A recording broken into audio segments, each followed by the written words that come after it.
All right, Nickel City Mafia, what is up? We have 2 weeks of NFL football and fantasy football in the books, and we now can talk about more than 1 week of stats. We can start a trend. We're there. Our fantasy football teams are materializing.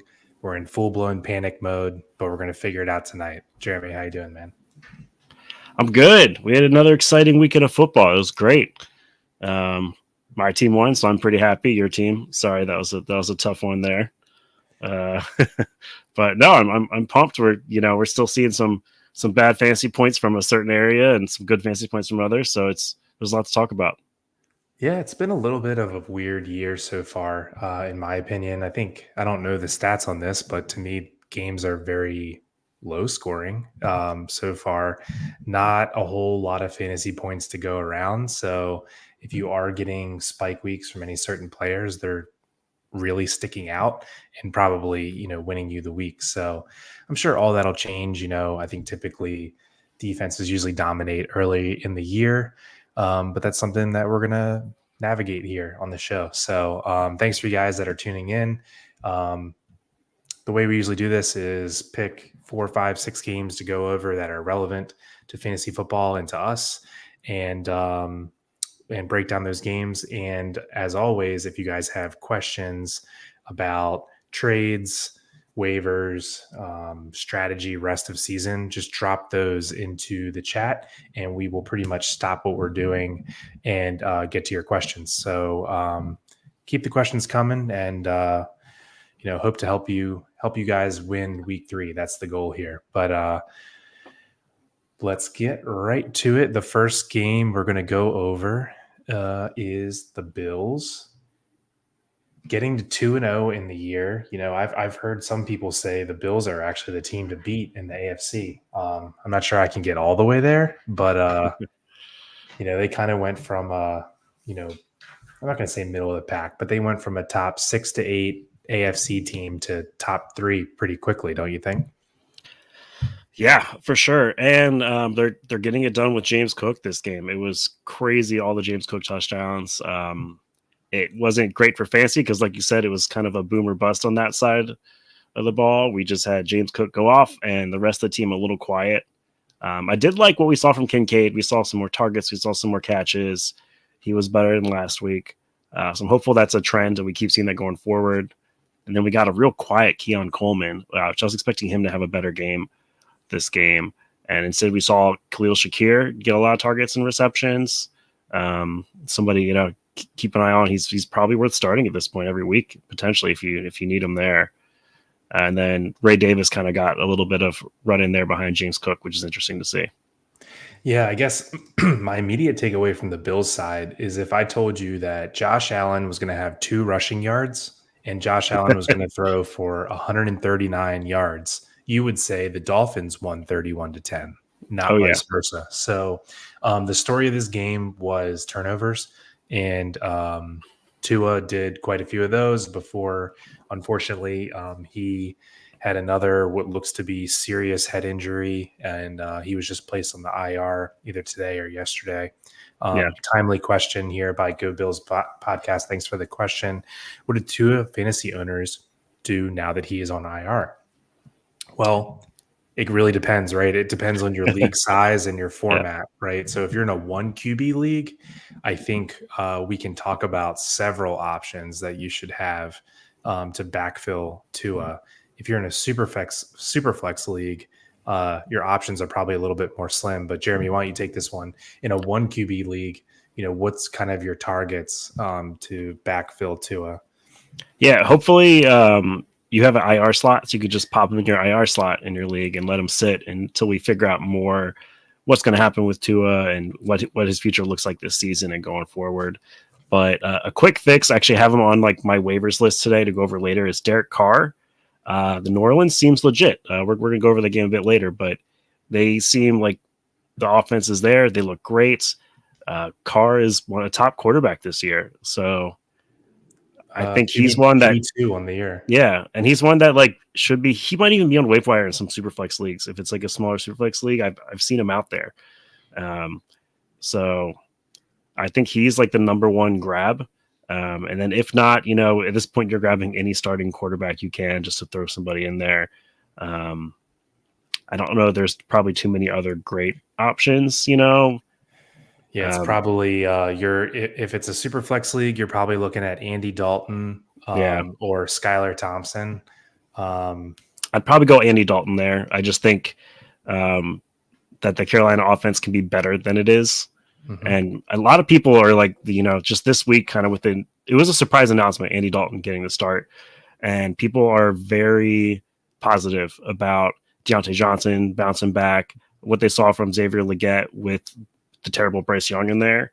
So people are positive about Carolina maybe can have a little bit of a resurgence. They can't possibly be as bad as they were. So Yeah, and Andy Dalton had some good weeks. The last time he played, so don't hate that move. Um, and Skylar Thompson, we don't even know. I think he's definitely starting this week, but they also signed Snoop Huntley off the Ravens practice squad, who I think could start to get the starts next week or the week after. yeah, So it's a situation to monitor. But yeah, if you lost Tua and it's a one QB league and you don't have an IR spot, I would just drop him. Do you agree with me there? I don't think he's yeah, he's worth not worth. hanging. Yeah, he's not worth hanging on Absolutely to not. for 4 to 6 to 8 weeks, No. and taking a roster spot if it's a one QB league. So go ahead and make that move and drop him if it's a one QB league. And best wishes for him, man. Special talent, just got the bag this offseason. You hate to see it happen. But going to jump over to a question. Adion, thanks for the question. If anyone else is out there that has questions, please drop them in the chat. We'll get right to it. 10 team PPR, I have Kyler and Daniels. You have awesome QBs, dude. Running backs, you have Brees, Pacheco, Ramadre, Warren, Braylon Allen. Receivers, I think that's Marvin Harrison Jr. Yeah, I hope so. Nico Collins, T. Higgins, Demarcus Robinson, Rome. What do you think I should do? I'm 2-0. Well, the Well, good thing is, congrats all 2-0. Yeah. yeah, the good thing is you don't have to overly panic because you're 2-0. So let me So see, Pacheco's out, so you're starting Ramondre which instead. is So you're fine, which covered. is Yeah, fine. you're Yeah. covered.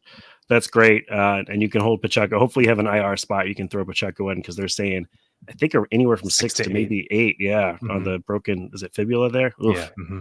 that's rough.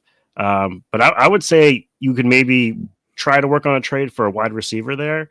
Yeah. Higgins, we're not sure his timetable coming back, and look for the team that has Tua, and you've got Kyler and Daniels. If it's a one QB league, see if you can sell Daniels plus Higgins and get a better wideout that way. I could see you going that way with it. Yeah, I was thinking the exact same thing you were. So Kyler looks to be all the way back. Plus, you have the stack with Marvin Harrison Jr. You don't need Jaden Daniels on your roster. You're fine at running back because Ramadre is having a really good year so far. Yep. And you have the handcuff to Brees. So even if you have a Brees injury, you're chilling at running back. I would trade Jaden Daniels to a QB needy team. I would add Higgins, and I would also say adding Rome. I would do Daniels or in Rome or Daniels and Higgins and try to get an every week starter wide receiver two type. That's what I would shoot after. The Rome is scaring me a little bit, man, because good God, we'll get to this later because we have, level of worry, but Yeah. Yeah. the Bears offense looks almost as bad as Carolina's offense. It is that bad. So I'm panicking on Rome, and Higgins can never stay on the football field. So those are the two. If you can, maybe find some name value in T. Higgins or Rome Odunze, pair him with Daniels, get yourself a every week starting receiver. I think you are fine. Don't panic on Mark Andrews. He'll be just fine. So congrats on the 2-0, and I think you're going to keep winning. So good job. Yeah. I agree. Although I still like Rome for the second half of the year. We see rookies do better in the second half of the year, and I think the Bears as a team we'll see do better in the second half of the year. So the talent with Caleb is there. They're just they look really bad right now, offense wise. Yeah. So I guess, I'll pop your question back up there. It's only a 10-team league. And it depends if you have an IR spot or not. If you have an IR spot, obviously you put Pacheco there. If you don't have an IR spot, I don't even I don't I, even know if I'm holding. yeah, that's a tough one. I think you do. You try to hold him, and Demarcus Robinson. Maybe I don't know, but Daniels and Higgins. Yeah, I would do that for Mike Evans. Mike Evans is a solid play. I know he had a bad week last week, but generally Mike Evans is the guy. I mean, he puts up 1,000 yards every year, and yeah, Pacheco on IR, so you're solid there. Yeah, let's give him some trade targets here. So yeah, I like that. Yeah, Mike Evans is great. Godwin also, same team right there.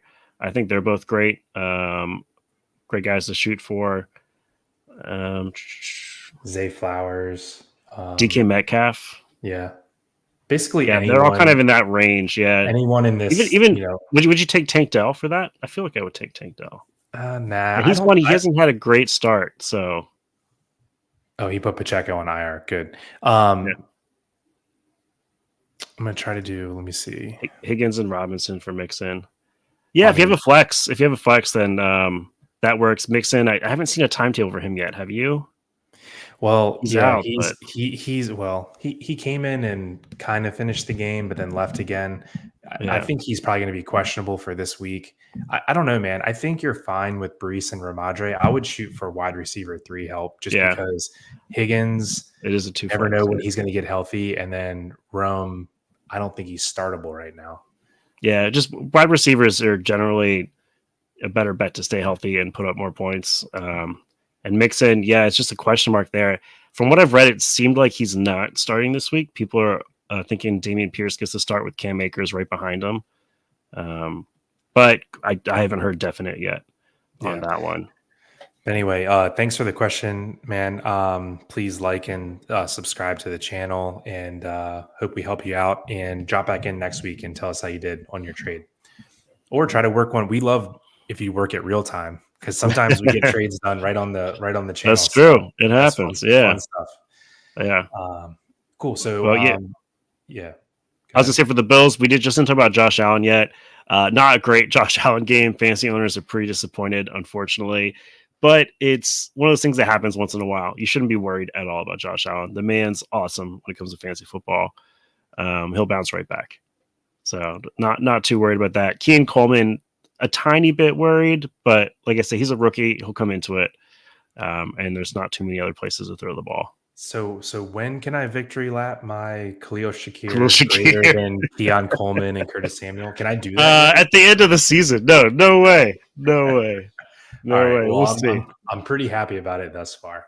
I'll say Yeah, that. Okay, so going over to the Dolphins side, Tua out for anywhere from 4 to 15 who weeks, knows? right? Yeah, yeah. What are you doing with Tyreek Hill and Jalen Waddle? I mean, how much can we downgrade them and feel comfortable with? This is like similar-ish to the Jaden Reed, Christian Watson stuff that we were dealing with last week, but Tyreek Hill and Jalen Waddle are a lot, highly regarded than Jaden Reed and Christian Watson. So what is your reaction to what you do with Hill and Waddle? Are you selling? No, because I think their values tank so far after this. It's kind of tough to sell. I think Tyreek, you hold on to him, and he's fine. The guy that is just so talented, and he's the number one in that offense. I think we'll see him just do fine. He'll get open, and whoever ends up being the quarterback will find ways to get him the ball. Waddle, I'm like a little bit more worried on. That one I'm kind of okay if you want to try to trade him for something. I just think it's going to be harder for him to put up the same amount of points as the number two without a good quarterback. Yeah. So I'm like a little bit worried about him, but I still have him like, he's kind of in that JSN, Brian Thomas, Jaden Reed kind of range. So he's still like in a good range, but I just think Tyreek Hill is still going to be like a top 15 wide receiver. So let's go into the questions Top I 12. never thought I'd ask in Yeah. week 3 category. Yeah. Would you trade Tyreek Hill for Zay Flowers straight up? No, I'd rather have Tyreek Hill, I think. Yeah. Okay, I think he still has that just would you explosive. trade Tyreek Hill for Mike Evans? Nah, still Tyreek Hill. Wow. Okay. I mean, So you're sticking with that's him tough. is I what I'm would hearing. Yeah. that Yeah. one that one's a lot closer. I think Mike Evans and Tyreek Hill is a lot closer, but I personally I still like Tyreek a little better. I think like he'll still be able to get open.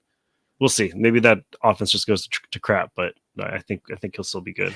Yeah, I think you're making a good point. Is like you might as well give it a week or two just to see if it's still going to happen, right? Because yeah, if Skylar Thompson can't distribute the ball, I mean, you're left holding the bag with Tyreek Hill, and Yeah, you're not going to be able to trade him for anything. So, yeah. I'm but if you want to trade him away, I'm okay with it. Go for it. I don't know what kind of value you're going to get. I honestly don't even know like what to suggest to go after for him because it just depends on who you're trading him to, what they think, and how much they want for him. yep. Well, I think what this does help out, I hate to say it, but Devon A Chain is probably getting a value boost from this. I I can't mean, as see long as the Mostert's out, Yeah, I mean, Mostert's out. Jalen Wright just got put on IR, and the Dolphins are going to switch to, I think, a high-paced running attack, I guess, because they're not going to fling it, 35, 40 times with Skylar Thompson. It's just not going to happen. yeah, and A Chain, we weren't even sure he was going to start before this game, right? He's questionable. There's like some ankle, I think it was like soreness or like slight There's injury. 29 So, touches. Good luck. yeah, and he gets all of it. Like Yeah, yeah. everyone was like, Jeff Wilson Jr. is going to be in there. Everyone's on the rookie Jalen Wright. I still think those two, if Mostert stays out, I think eventually those two will get some more work. I think it's obvious how much they love and trust A Chain, and he just went crazy. Yeah, if you're an A Chain owner and you drafted him in the probably second round, you're Mhm. super happy right now. Because yeah, his stock is just going to continue to rise. Like even if Mostert comes back, it's going to be hard not to give the ball into the hands of like the most electric player on the team right now. For sure. Yeah, I think year one on A Chain was not fool's gold. I mean, if you look back into his college career, he was used as a workhorse. Like his size is almost like freakish, like he's small, but the guy's just absolutely jacked and everyone just bounces off of him. He doesn't get hit hard. I mean, Yep, he's built well, right? It's a little yep. bit like work done, right? So yeah, interesting player, and yeah, you struck gold if you drafted A Chain. You're gonna be pretty happy with that moving forward. Yeah. The only other thing I have from this game is Johnny Smith, significant work there. 7 targets, 6 for 53. We'll see with the new quarterback in there what they'll do, but sometimes they do like to lean on the tight end for some of those like short yardage plays or over the middle plays. So we might see him become viable tight end prospect moving forward. We'll just have to see what they do with the new offense. I dig that, man, because in this year so far, any tight end is viable, especially if you're catching 6 balls. You're pretty much It's gold. Yeah, it's a bad tight end year for sure. It's so got to far. correct itself, right? It can't stay this bad for so long. But Yeah, we'll get we'll there talk about. We got some more tight ends coming up to talk about for sure. for sure. When it gets a little cold outside, they'll get theirs. Don't worry. Yeah. All right, so over to maybe the most surprising game of Sunday. One of the more surprising games of Sunday. I know the Ravens game was pretty surprising as well, but this This one made one, me pretty happy. I was pretty excited for it. yeah, yeah, Commanders fan over here. So, Yeah, I love watching the Cowboys lose. the new look New Orleans Saints, who just cannot stop scoring points. Let me give you a stat. The New Orleans Saints have not had a possession this year where they have not scored points. Fact. Wow, Every impressive. time the Saints have had the ball, they've scored points. Clint Kubiak has come in and he is the savior for this offense. I was listening to something today that said, Clint Kubiak's from the Shanahan tree, and this offense is kind of mirroring what the 49ers are, right? It's like a tunnel offense. It's Kamara, it's Olave, and it is Shaheed. Rashid Yeah. Shaheed, and that's it. Taysom Hill's hurt now, so it's literally those three, and that's it. And Derek Carr is loving every second of it, and it's kind of fun to watch. So, what's your takeaway from the Saints? they're real, like you said at the beginning of the show. It's a trend now. Them crushing people is a trend, and we were all like, "It was Carolina." Blah blah blah. No, this is Dallas, who's supposed to have one of the best defenses in the league. Hmm. Their offense is supposed to be great, and I mean, we still saw some. CD Lamb still got his, but Dak didn't look great this game, and Derek Carr looks like a top 10 quarterback in the NFL. It's amazing to see. And like you said, New Orleans Saints, all you need to know are Kamara, Shaheed, and Olave. Yep. And at It's this point, I wasn't sure about Shaheed, like starting him every week. You start him every week now. After 2 games in a row like that, you have to. Oh yeah. Yeah, I think Rashid Shaheed is destined to be, I mean, dare I say, like top 25 wide receiver. I mean, I think that's he doesn't fine at this he point. doesn't Yeah. even have to keep this up. I mean, what is he right now? Let's take a peek here. Um yeah, so he's wide receiver 9 on the year thus far. And I think he's not going to have the long touchdown every week, but this is kind of about what you're going to see. I think projecting a wide receiver 20 to a wide receiver 30 finish for Shaheed is definitely in play. So he was one of our sleepers. I have him on my best ball team and absolutely love his usage. Guy is electric. So all in on Rashid Four Shaheed. touchdowns. Yeah. 4 touchdowns for Kamara. Just gotta Yeah. say that. Man, I couldn't believe it. I had red, I always gotta have red zone on one TV or one screen, and then I got the game I'm watching on the other screen. And just every time it's like the Saints, Kamara scores again. Kamara scores again. It was crazy. I gotta say, I know that you're a bigger Kamara guy than I am.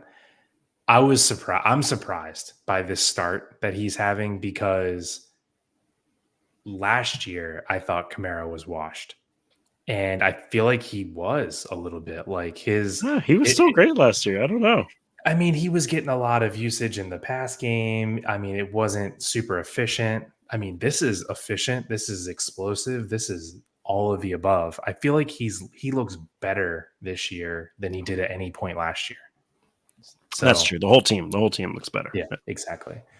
Anyway, yeah, this is the kind of offense we love to see when there's literally only, 3 to 4 fantasy viable players. We'll take that all day. Yeah. Makes it nice and easy to whittle down, who will get that production. But yeah, so Olave had a rough week 1, nice bounce back in week 2. I still think he's going to, be the primary target and finish higher than Shaheed. But they are certainly looking like a nice 1-2 punch. So not much else to say there. I can't say that I would pick up Derek Carr if I'm in a 1 QB league. I can't say I would pick him up and start him over, a lot of QBs that I drafted in I mean, better than top. Geno Smith, better than Justin Fields, Well, better yeah. than Brock Purdy. I think at this point, I don't know. I might start him over Brock Purdy. Well, we can go there. That's fine. I meant Yeah. if I drafted QB 1 through 10 at the beginning of the year, I don't know that I'm making this drastic of a change right now. Yeah. I think he's close to that QB 10 spot though, because I think that's probably right around Trevor Lawrence. Maybe Dak Prescott is close and Baker Mayfield in that range. And I think he's like not far from any of those guys. And the rushing TD. I didn't even notice that at first. Man, yeah. Guy's just killing it. Yeah. And then on the Dallas side, we saw Zeke and Dowdle kind of split there. But Dowdle got the best of it. Dowdle got the best of it. You got the best of it. We'll just have to keep an eye on it. I don't know if you can start either of them unless you're desperate at this point. I will say Dowdle is a really nice ad. I mean, if he happens to be available, I really think he's a good ad because way more efficient on the ground than Zeke, and he got more passing game work. It's only a matter of weeks, guys, before Dowdle either takes over or they bring up Dalvin Cook from the practice squad. But Ezekiel Elliott is not playing 17 games and being fantasy relevant, so just forget about that. Yeah. CD goes off, but also Tolbert has an amazing game. 9 targets, 6 for 82. Led the team. That should have been the Brandon Cooks role, I would have thought.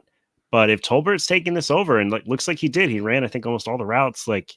is impressive. He's definitely a top waiver pickup. If you're in a league, you can start enough wideouts, you have flex positions and stuff.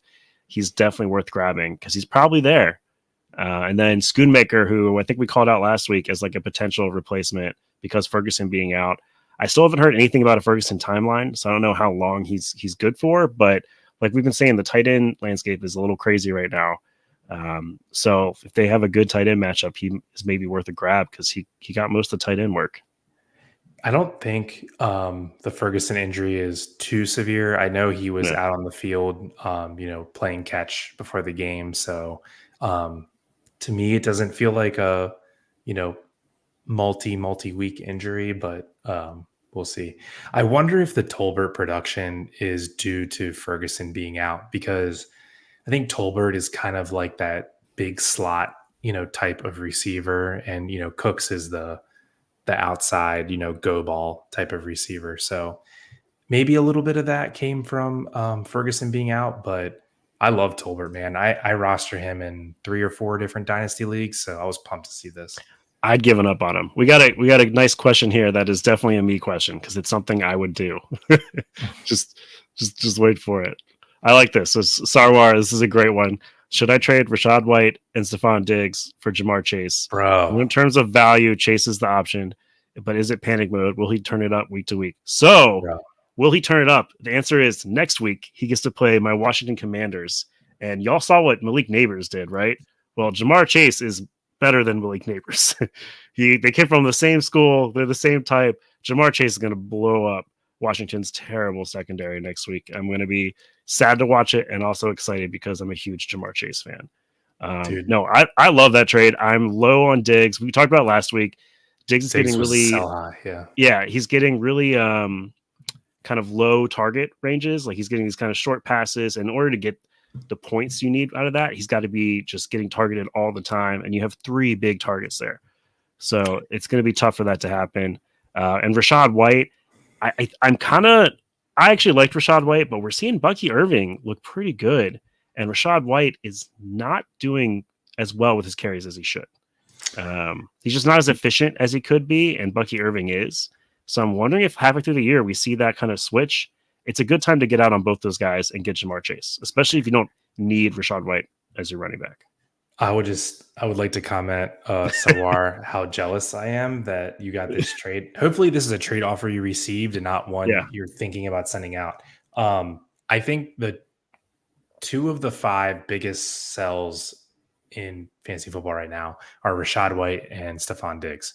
And one of the top 5 biggest buys is Jamar Chase, right? Yep, Burrow looked a lot better this week. And Chase is going to get his. Rachaad White sucks, dude. He has 2 yards per carry on 25 carries this year. I agree. They just give him all the volume, though. So that's why I have him on one of my teams because he gets all the volume. They just hand him the ball all the time. Yeah, that's what they did last year. If they do it again, he'll be fine. But it would take him 50 carries to get to 100 yards. I mean, he's So he's okay. So last year, Rachaad White had, he was very inefficient on the ground. He got all of his points through the air, and that's fine. If that's the archetype he has, that's fine. But we're seeing it repeat itself, and it's even worse this time around. He's just not a good runner, and there's only so long that's going to last, right? It's not like he was a first-round pick. It's not like he was a second-round pick. I don't even think, was he a third or fourth-round pick? I don't know. But he doesn't have the investment from the team much higher than Bucky Irving has. And I just think that this is a prime area where I think Bucky Irving is one of the best handcuffs to own right now, because Rachaad White's just not getting it done. And that offense actually looks legit. So we need to own that running back. Yeah. Long-winded way of saying I'm okay with it. Yes, do Rachaad White and Diggs for Chase. And I'd even add something else if it's what it takes to get it done. Yeah. So he's saying he has JK and Singletary, which aren't the best options because Chargers, we don't know what's going to happen there with that run game. But right now, Dobbins has it all going for him. But I really like it. And you'll have 3 dominant wide receivers too, so it's great. JJ, Yeah, I think it's a really good week for the running back waivers. So I actually Oh, don't mind. we got a Go ahead. live trade real quick. Adion's back. So Okay. Daniels and Higgins for DK. Pull the trigger. Done. Done. That's a great Done. trade. That's awesome. Yeah. You get So another hammer. you have Kyler. So Daniels is no sweat off your brow. Higgins, honestly, T. Higgins, I don't We think don't know when he's back. Yeah. he's never been a top 20 receiver. I don't think he doesn't play enough. And I love the way Seattle's offense looks so far.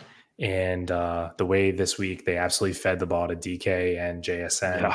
Yeah. Their new offensive coordinator from Washington University, he's legit. And yeah, Gino's playing better this year. I think I'm doing that all day. Get it done. Yeah, we got another trade done live. Let's go. All right. I like it. All right, where were we? We were finishing up with the Saints Cowboys game. I don't think I have anything else really to say about it except Saints are legit. Cowboys, I hope they keep losing. That was great. Yeah, so I'm leaving Friday morning to go to Jerry World to see my Ravens hopefully Destroy the Cowboys. not go 3-0. I mean, not go 0-3 and put a win on the board against the Cowboys. So excited to head out there. It'll be my second time heading to that stadium. And yeah, Ravens are oddly favored by 1 point on the road. Really? I thought it would be, Dallas by 2, Dallas Yeah. by 3 kind of felt about right. But yeah, Ravens are favored on the road. Go figure. And on that note, Segue game. season. So wow. I've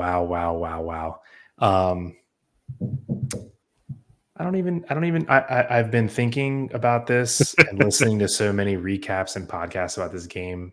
Yeah. I'm just going to let you give me your thoughts, and because I'm a little bit tired of talking about it. Well, a quick interlude. Aiden wants to know if he should give away Higgins or Rome. Higgins. If you think so, I'll say if the guy, because he doesn't need either right now. He wouldn't be starting either of them. So that kind of makes me, if a guy will take Rome, hold on to Higgins, because if Higgins is back in a few weeks, but wait, so he's going to have Chase? Yeah, he'll be getting Chase. It would be cool to have Chase and Higgins because one of them is catching a tutty every week. Yeah, and if one of them gets hurt, you have the other one to go off. Yeah, I like that. So yeah, I would rather. I have T Higgins ranked higher than Rome. So I'd rather have Higgins than Rome. So trade if he'll take Rome and Daniels, go for it. If he doesn't, Higgins and Daniels is fine too. They're both great. Also, while we're just talking about that trade, and this is just a general strategy that I use. If you're giving up 2 players to get 1, we really like that strategy, as do most people. But I would also ask before you do the trade, hey man, who are you going to drop? Because he's going to have to drop a player, right? I mean, because he's getting 2, and just say, hey, I'm just curious who you're going to drop. And if he's going to drop someone that you're somewhat interested in, that you would pick up on the waiver wire, just say, okay, can you just throw him in the trade? Just putting it out there. Yeah, that's smart. Yeah. Why not? He's just going to drop him anyway. Just throw him on your team. Exactly. It might be someone trash though that you don't want, but at least ask. Yeah. So give me your what do you got on this game? So my first thing, not on the Ravens, but on the Raiders side, Brock Bowers might be the tight end 1. Yep. I was so not sure about it. It was weird that they drafted him after they drafted Michael Mayer not that long ago with like a high pick, and I was just so worried about it. No, he's the guy. Like he's him, right? He goes crazy in this game. Breakout game for him. He could be the tight end 1 on the season. And damn, all of his targets. Yeah, it's so impressive. Devontae has a good game finally. I don't know how many of those are going to come around. We'll see. And then the running game for Vegas, just trash. You can't start anybody anymore. Of those guys, even though Zamir got most of it, I still kind of like Madison just from the week before. And then on the Ravens side of the ball, we saw exactly what you and I said last week. We said we'll see Mark Andrews come right back into this offense, and we did. He still wasn't amazing, but 4 for 51, a lot better than last week. And Isaiah Likely, he still gets still gets 2 catches and 3 targets. Zay Flowers is awesome. He's the clear alpha on the team. And then Derrick Henry, of course, runs all over the place. Lamar Jackson, even though he doesn't have a great game, he still has a great fantasy game. He gives you those rush yards. I was kind of bummed. I don't think they got to count that last. He ran for was like 55 yards at the end of the game or something, right? It was 45. Yeah. Yeah, I saw it. I was like, all right, fantasy points. So then, So I wonder why lateral. didn't they count that? Because he tried to. I guess when you lateral it, they don't. I don't know because it was a penalty on the play because they lateraled it forward. Actually, I did figure that out. But when it first happened, I was like, yeah, 55 yards. Dude, so this is how much of sickos we are. So I'm sitting here like biggest Ravens fan in the country, and I'm watching this game and watching the last play unfold. And as soon as he broke the pocket and ran, the first thing that went through my head was, "Oh yeah, fantasy points." Fantasy points, yeah, yeah. Because I knew it was going to be like 30 or 40. Yeah, you know he's going. Oh yeah. But no, it was a heartbreak to watch for the Ravens, man. It was tough. A team that we didn't think was good in the Raiders, they just kind of did everything right against Baltimore this game. More so the Ravens pretty much did a lot wrong. Yeah. But the Raiders played a good second half. The Raiders played a great, just all the passing. I can't believe all the passing they did. Like I really thought the Ravens defense was going to eat. Like I thought we would see a bunch of picks. I thought we'd see like a defensive touchdown, maybe even. So, yeah, it was a bummer for the Ravens. It tells us that the Raiders have a viable fantasy offense anyway, even if they don't have a great team. We'll see. Bowers and Adams are both startable. I think we've seen Jacoby Myers isn't really, unfortunately. Some people thought he would be, but Bowers and Adams is really all you can start on that team. Yeah, I agree. So last year, Minshew's kind of made a point to always feed his number one receiver. He did that in Indy with Michael Pittman last year, and doing it again with Davante Adams. So, I think Adams is poised to finish around wide receiver 10 to 15 area, especially if he gets this kind of volume. But I'm with you, dude. Brock Bowers, the box score doesn't do it justice. I mean, He looks amazing. For as good as Sam Laporta looked last year, he doesn't move nearly the way that Brock Bowers does. I mean, and Laporta took longer to get there, right? He didn't just have it week 2. Like it's impressive. We could see this going forward every game. Honestly, it's crazy. It's cool. Yeah, I can't think of in the dynasty landscape, there's not many tight ends. I think at this point, I'd rather have than Brock Bowers. Maybe like 2 or 3. I mean, yeah, it's Laporta and McBride and him are like kind of the top 3 there. Yeah, at this point, we were hoping it was Kincaid, but he kind of faded a little bit. Yeah, I think you got to fade him at this point. It's those 3 right up there, and Bowers might be the best of the 3. It's crazy to think that, but for sure. Yeah, I mean, this was just a really shit game for the Ravens. A couple different penalties just totally screwed them. A face mask that wasn't a face mask gave the Raiders a new set of downs, which they end up kicking a field goal. John Harbaugh just throws 2 different timeouts in the trash, trying to challenge plays that were never going to get overturned. And then a 3rd and goal from the 18-yard line. Minshew just chucks it up in the end zone, and Davante Adams gets a pass interference call when both players were just tangled up.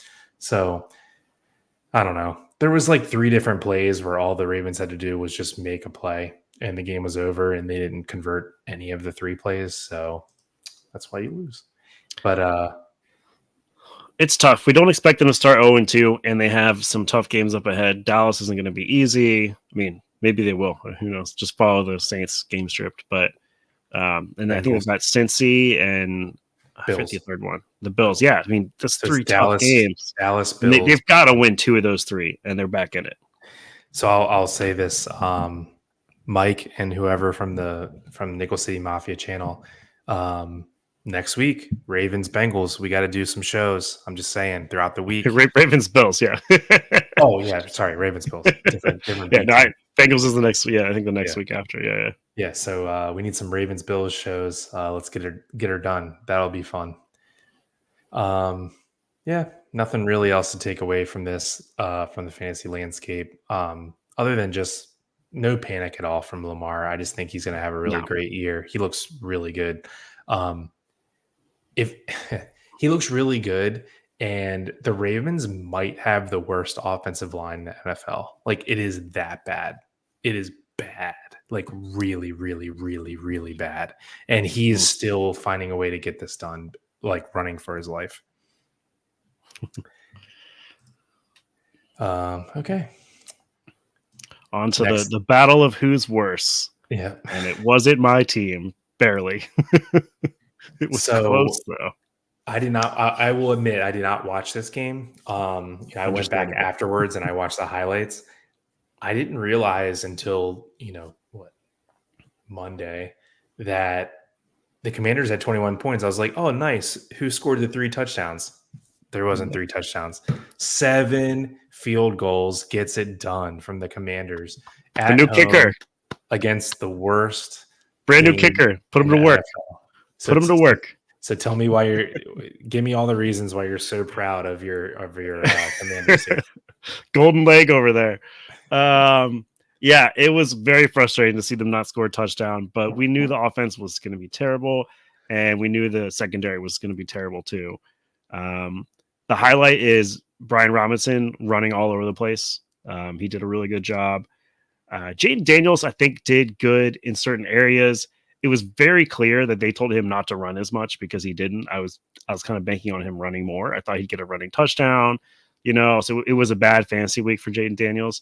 I think we'll see him run more. They'll just like maybe script some plays, and he'll just the way he plays, he'll run a little bit more. But I think after last week, they're like, don't fucking run so much, man. Because he ran half the yards he did the week before. And then the passing game, they tried to get some stuff to Terry McLaurin, 6 receptions, but for 22 yards, like there are all these little passes and stuff, little screens.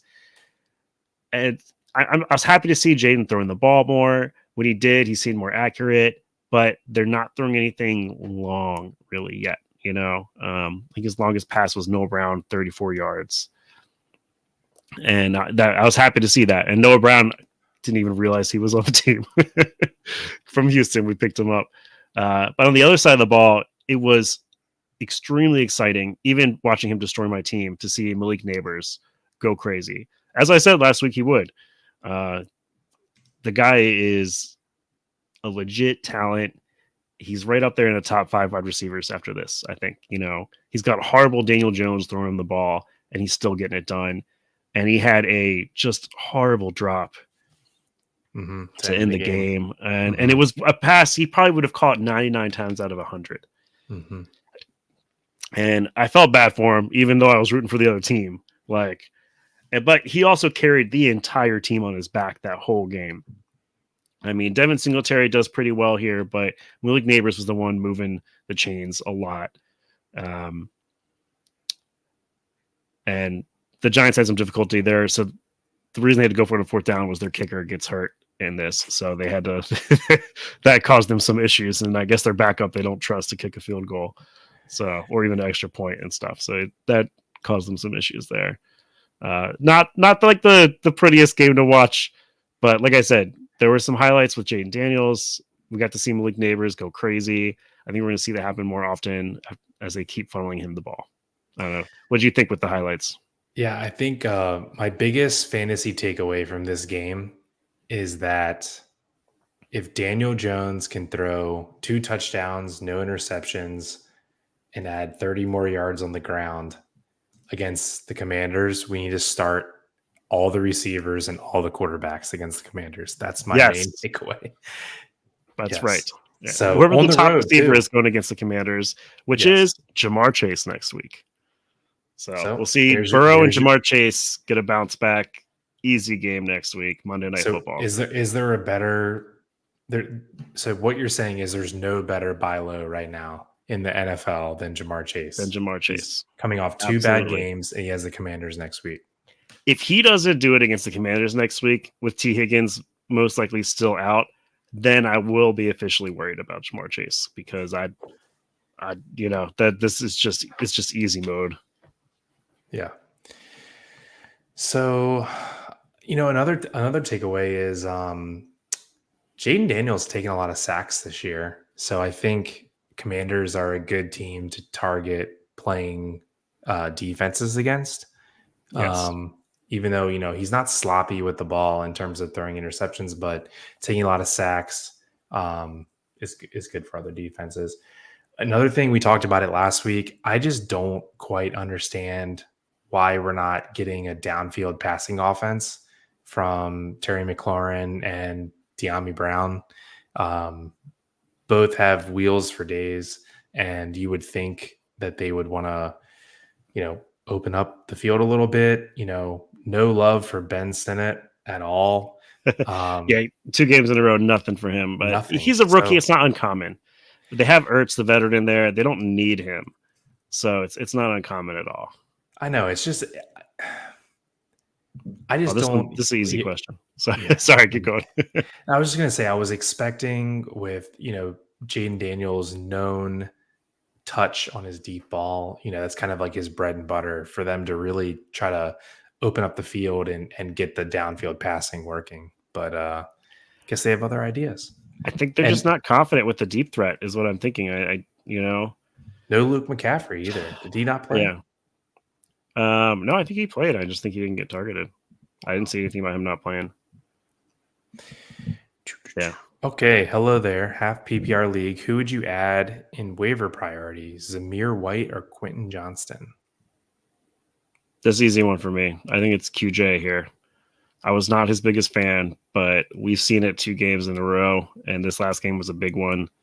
And Zamir White is just, I don't know what's going on with Vegas. I don't want any of those running backs unless if you're super desperate for a running back and you need someone to put in your starting lineup, I would guess Zamir White. Even then, get Quentin Johnston and trade him for a different running back.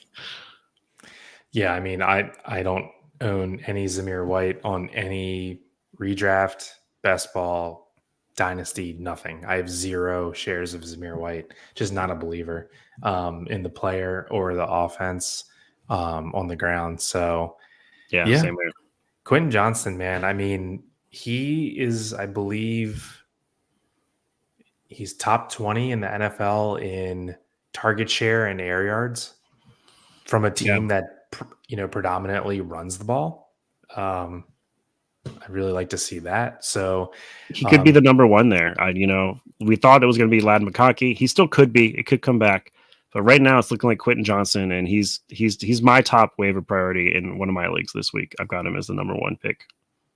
Yeah, I'm with it. So they're making a conscious effort to get him the ball and to get him the ball downfield, which is exactly what we want to see from him. So all about going after him over Zamir White.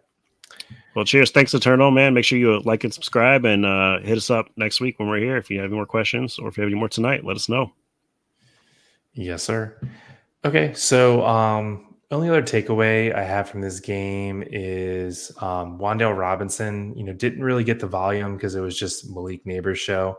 But it is the second, fantasy relevant effort he's turned in a row. So I did take him to score a touchdown for like plus 350. So I was super happy when that happened. Nice. Yeah. Nice. Yeah. It was like the end of the game. I'm just saying Wan'Dale Robinson needs to be owned. I think he's a, wide receiver 4 or 5, flex play, that's pretty viable. He's had 2 good weeks in a row. So I'm on him. I think he's a stash. I was surprised they didn't use him more. I kept looking for him on the field. I kept looking for them to give him some slants. With Malik Neighbors going off, you think they would throw Neighbors in some double coverage and open up the middle of the field for Wan'Dale Robinson to just get like some quick slant work. And he got, a little bit of it, but yeah, I was kind of surprised too, but I do like him second to Neighbors there. I know Slayton got some work, but I think Wan'Dale's just better. Slayton's a little older. Agree. And then Devin Singletary is startable, right? He had a good game this week. He's not going to do that every week, but he is startable. Nobody on Washington is really startable except for Brian Robinson. Yeah, I was just about And to Jaden. ask. I mean, Eckler. I mean, I don't know. I mean, I wouldn't start Eckler. this box score tells me that he's startable, right? I mean, if you're getting They like him. if you're getting 8 carries and you're getting 3 targets, that's fringe starter touch. 11 touches, you have to start talking about, are you startable? I don't know. He's probably on that fringe. I don't own him anywhere, so I've never had to think Yeah. about this, but what do you think? No, it's just Jaden Daniels and Brian Robinson. I don't even think Eckler's worth picking up right now. Unless something happens to Brian Robinson, then he becomes an immediate must add because he'll take over all the work. Okay. Terry McLaurin, unstartable too? Unfortunately, yeah. If they're not going to throw the deep ball and Terry's not going to get targeted in the end zone because they can't get in the end zone apparently against the Giants, Right. then you can't start Terry right now. It sucks because for where you drafted him, you want to be able to start him every week. And if you have somebody in the same range or better, start them instead. Is there still hope for Kamani Vidal? I have lots of Kamani Vidal. So I wanted to victory lap this. I'm going to take this chance to victory lap it. All right. So for those that don't know, Jeremy and I, we kind of grew up together. We're in a lot of dynasty leagues together. Jeremy was obsessed with Kamani Vidal. That's correct. Like overly obsessed. Like you made a trade for him one time. I think you might have traded like a future second round rookie pick to draft Vidal at like 306. I don't know if it was that bad. I don't remember it was that bad. No. You know what it was? I think you traded a future third round rookie pick to draft him at 406 I did. or something like that. That's what I did. Yeah. But anyway. I think there's still hope for him. You're right that the vets are made of glass. I think nobody thought JK was going to be this good. And that's my main worry for him is JK. JK looks amazing. He looks like what he was promised to be, right? When he was a rookie.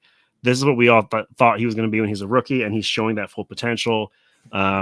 So as long as he's healthy, let alone, Gus barely getting work, it's going to be tough for Vidal to do anything. But there's always that chance. We just don't know what's going to happen. There's been so many terrible injuries this year, and it sucks for fantasy football. So you never know what's going to happen.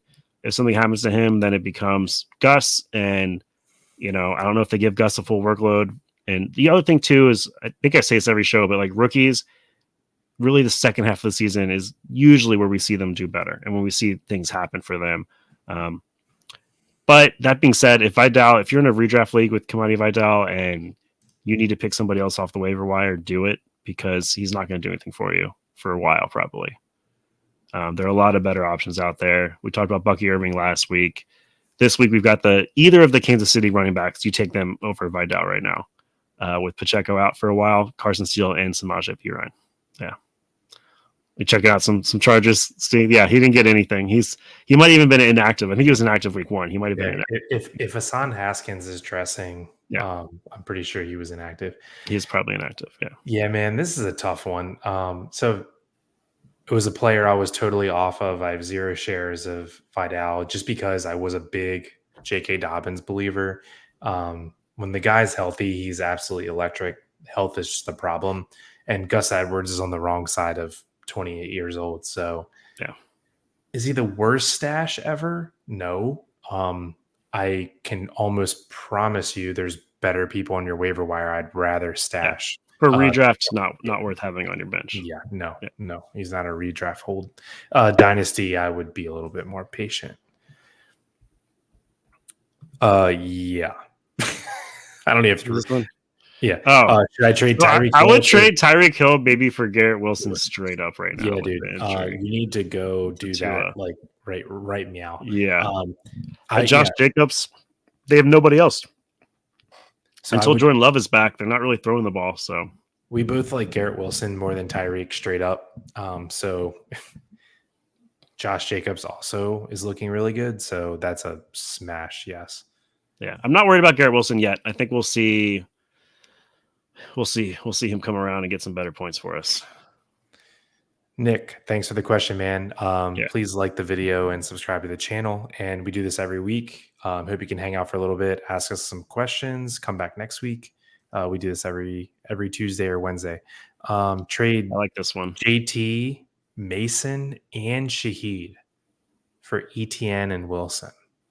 So let's attempt to make this a little bit easier to break down. That's a little tough because Mason is going to crush it for the next like 5 weeks still, or no, 4 weeks, right? Because he just went on. So for you, at least get 4 more weeks of Mason, and Shaheed's looking legit. Wilson's having a down season. ETN's good. Man, I think this one's pretty even. If you're starting all three of these guys, I think I would not do that trade.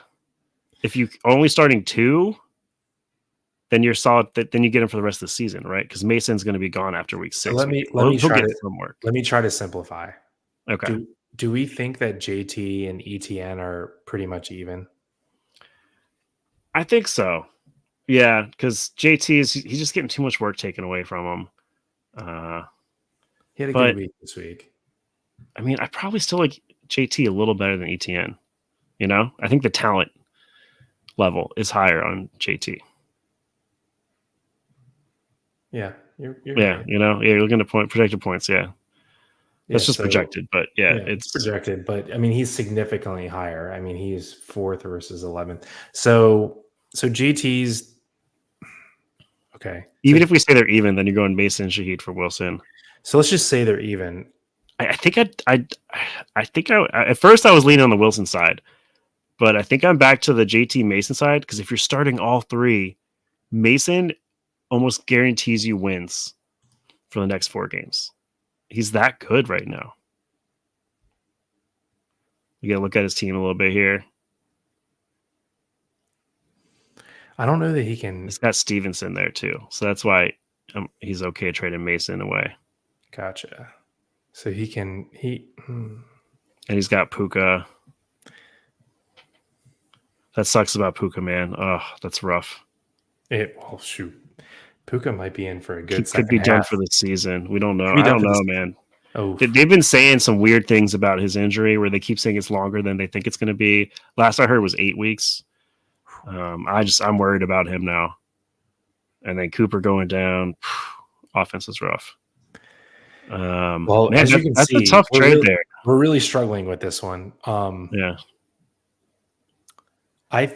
What's your record? I like to know what your record is because I think I'm leaning towards keeping it and not trading because I like having Mason to give you those wins the next few weeks. I think he's going to outperform. Mason probably outperforms Jonathan Taylor and Ramondre Stevenson the next 4 weeks. Don't you think the way they've been playing? he sees 0-2. So, all right, you're 0-2. I wouldn't give up this depth. I wouldn't. Because I think you're the one with JT, Mason, and Shaheed. I don't think you have room right now to kind of play around and get cute. And I think they're all three locked in starters right now, like week 3, week 4. And I don't know that I'd be messing around and trying to tear up when you're 0-2. That's just my take on it. So I think we're both on the same side of this, right? Yeah. I get that he's trying to sell high, right? Because like Mason, Shaheed's been playing really well. I like selling high and I get it. But in this instance, I think like, especially 0-2, Mason's going to help you win right now. And that's what you need. You need those wins right now. You know what's funny is like 3 weeks ago, this trade literally would read Jonathan Taylor for ETN and Wilson. Yeah. I mean, oh yeah. Of course. Mason and Shaheed were like nobodies, right? So Yeah. that's fantasy football for you. Yeah, I mean, I get the premise of the trade. I get what you're trying to do. I just think when you're 0-2, if you're going to start all three of those players, I think you keep all three of them. Yeah. And then we missed a quick question from Eternal up there. If you want to hit that one, better bench Zach Moss or Bucky? Zach Moss. He seems to be getting. It was weird before the season. We actually we can go to the next game here. We're about to cover Cincy versus the Chiefs, and you can see here Zach Moss is getting all the work, most of the work. In the beginning of the season, everyone kept saying Chase Brown. They really love Chase Brown, and I kind of lean that way too. I had them pretty even, but we're seeing Zach Moss getting all the work right now.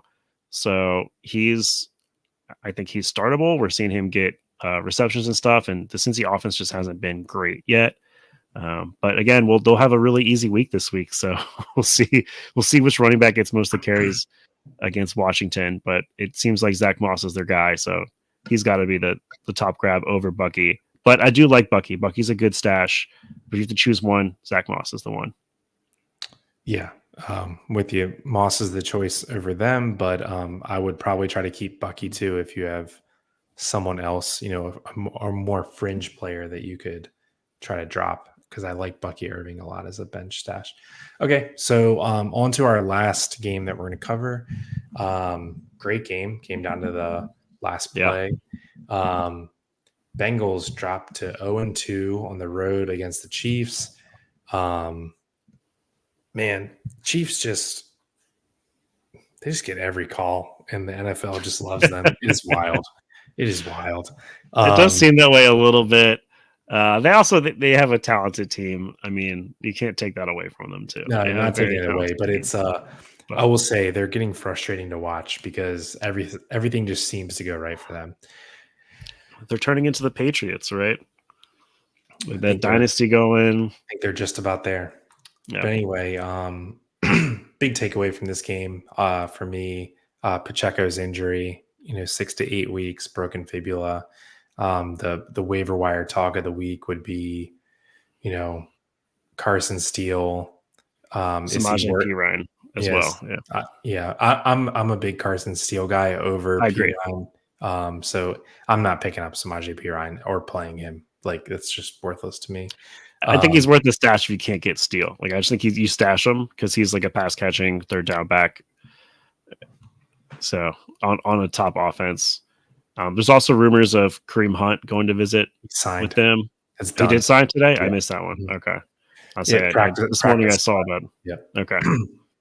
So it looks like it'll be Steele and Perine this week unless they elevate Hunt from practice squad. Yeah. But I think Steele is a pretty good ad.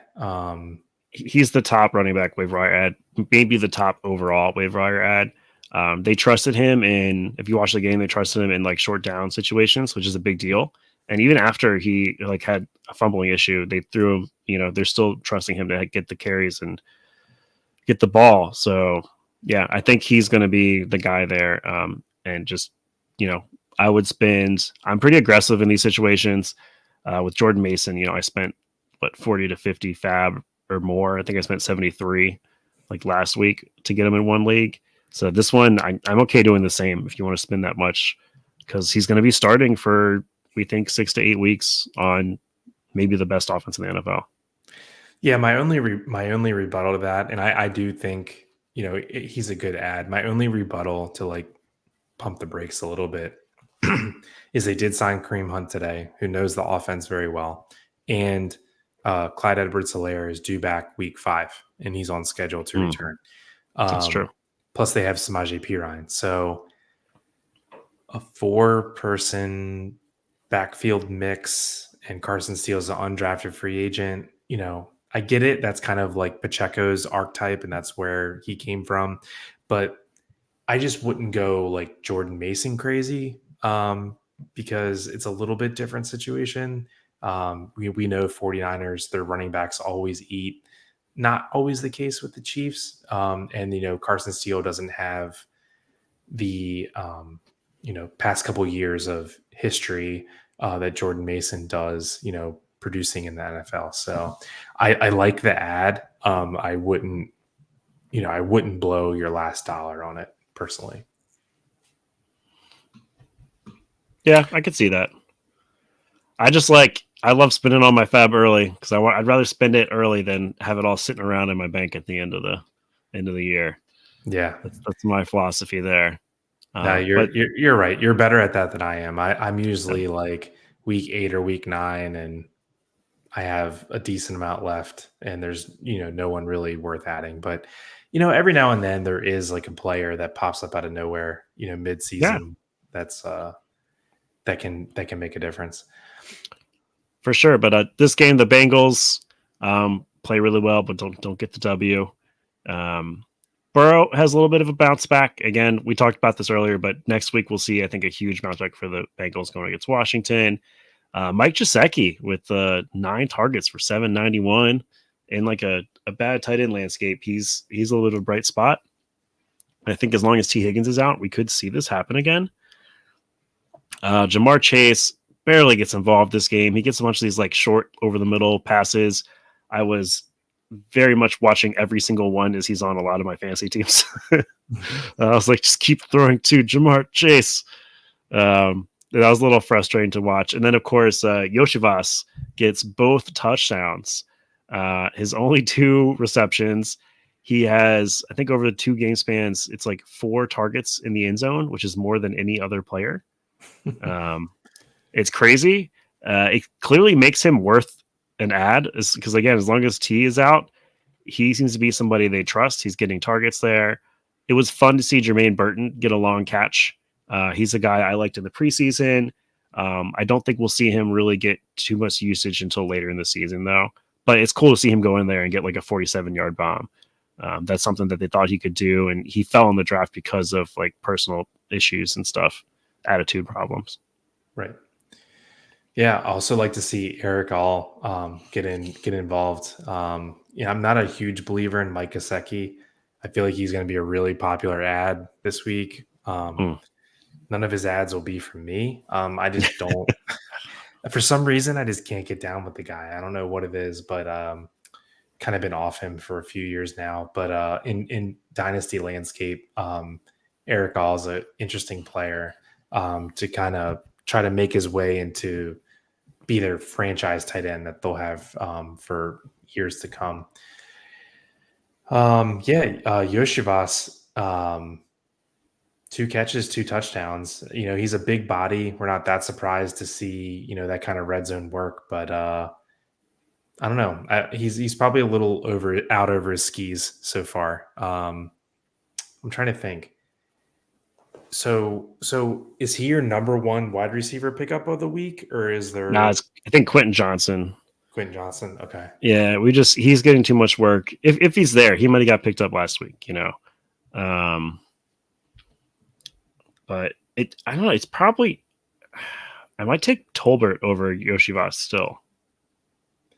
Actually, yeah. I think it's like Quentin Johnson, Tolbert, Yoshivas is in there. With the Rams injuries, if either of those Rams guys we talked about last week, Demarcus Robinson, Tyler Johnson, now I think you can even add Jordan Whittington to that list, a rookie they really liked in preseason this year. It gets interesting. Yeah, but the Kansas City side of the ball, Patrick Mahomes doesn't have like the best fantasy game, but still pretty decent. The 2 picks, you don't love. Pacheco gets all the run, then he gets hurt. We're all bummed about it. And then especially with Pacheco hurt, Kelsey extremely disappointing. I kind of thought going into the season we'd see his play get dialed back, but I didn't think it'd be this bad. And we'll see a resurgence eventually. Like he'll come back, but it just makes me wonder: is this how he's going to be going forward? Is he going to be like some down games, some up games? We don't know when they're going to happen. And it's just going to be the Rashee Rice and Xavier Worthy show. Is Kelsey a buy low to you? No, I don't want to touch him. I just like you still pay too much, I think, for him, and I'd rather grab Hunter Henry from New England almost. Wow. Like I don't know because he's cheap, right? He's on the waiver wire. You get him for free, probably in a lot of leagues. Yeah. And I just don't think I'd want to give anything up for Kelsey. If you have Kelsey, you're just stuck with him and you're starting him and you're hoping he gets some bounce back games in there. And we'll see it. He'll get some touchdowns. He's a big guy. We saw him. He got targeted in the game in like good targets. Just didn't work out and not getting involved enough. But they've got a lot of mouths to feed. Justin Watson is an interesting guy to look at with Pacheco gone. I think he's maybe a stash worthy, especially with the news of Hollywood Brown being out for the year. So we know the offense is going to be Rashee Rice and Xavier Worthy. So Justin Watson could be the 3rd guy there. I don't know. What do you Yeah. think of the Kansas City? Yeah. Xavier Worthy, kind of what I thought, right? I mean, I was talking a lot last week about how I'm worried about his volume. So the two catches, a little bit worrisome, but the Chiefs aren't really airing it out. They did a lot on the ground this game. But yeah, I mean, Worthy's still kind of a sell high to me. He was my biggest sell high last week, and I'm still kind of off him. Um, I know Hollywood Brown's out now, so that was kind of what I was banking on last week is I would sell high because I know he's coming back. But yeah, I mean, maybe he's a hold now because Hollywood's out for the year. Yeah. But yeah, I mean, Rashee Rice is just. I mean, is there anything that's stopping him from being a top 12 wide receiver this year? I mean, I No. don't see Yeah. it. Yeah. I think we said last week he's a buy high. I think he's definitely still a buy high after the Hollywood Yeah. news and everything. And young native Tino saying Chiefs signed Kareem Hunt. Yeah, we were saying that he's an option to see. We'll have to kind of see this week if they promote him to the practice squad or not. From the practice squad to the team. If we see that he's going to get some play time. But we both think Carson Steele is the guy right now to have in this offense with Pacheco down. Yeah, I was listening to something today that said Kareem Hunt probably knows the playbook better than Samaje Perine, which is true, right? Oh yeah, I think so. Yeah, yeah, he knows the Andy Reid playbook very well. So, yeah, I think Kareem Hunt is an interesting stash. I think you don't pick him up if you need a running back this week or even maybe next week, but mark my words, Kareem Hunt will have a 2-touchdown game this year before Pacheco comes back. It's going to happen. I don't want to see it happen. Just give it to Carson Steele. All right. Well, I think that's all I had for this game. Yeah, we were talking earlier about Pacheco. If you have an IR spot, obviously throw him on there. If you don't have an IR spot, do your best to keep him. But if you have a really shallow bench, like a 5-person bench or something, I'm actually not that mad at you if you just cut him because he's out minimum of 6 weeks. So yeah, the name of the game is points and win, and he's not going to do either for you for at least 7 weeks. So yeah, not too mad at you if you just let him go. So that wraps up our game recap. So I wanted to do a little section of the show now. And please keep the live questions, the Q&A coming if you're watching and you have some questions. But I wanted to talk about like a level of panic. So Jeremy, tell me your level of panic thus far on Caleb Williams. Yeah, on a 1 to 10, I think it's going to be like around a 7. I'm pretty worried. We had all this hype around the offense, how many weapons they gave him. I know there's been some injuries and stuff, but I mean, the first week he couldn't even throw for 100 yards. I mean, it's hard to watch the Bears offense right now. And I did think I was going to say that. I think I said this earlier, we see rookies do better in the second half of the year. So we'll wait and see what happens, but that doesn't help you if you draft Caleb Williams to be your starting quarterback. Or if you're in a super flex or 2 QB league and he's one of your quarterbacks, because at this point, I think you have to bench him and go pick up Derek Carr or Andy Dalton. Maybe I think I'd consider starting Andy Dalton over him now. Like it's pretty bad. We're not seeing him. Yeah, we're not seeing him run a ton. So we're down that bad, huh? I mean, if we're talking about starting Andy Dalton over him, then are you sure it's only a 7 out of 10 worry? I mean, it sounds like it's higher than that. Yeah, I don't know. I didn't think it would be like, I didn't think he was going to be great, but I thought he'd be better for fantasy. And he does rush for like 44 yards this week, but he throws 2 picks, doesn't throw a touchdown, doesn't get a touchdown. It's rough right now for Chicago, but they have a great defense. So but for him, yeah, I'm worried. I'm worried on him. I'm worried on the whole offense, really. So the rankings I'm looking at, projections I'm looking at, as Caleb Jacoby Williams. Brissett is ranked over him. Like, come on, So is Jordan that Love. shows you enough. Stop Jordan Love, who playing. isn't going to play probably.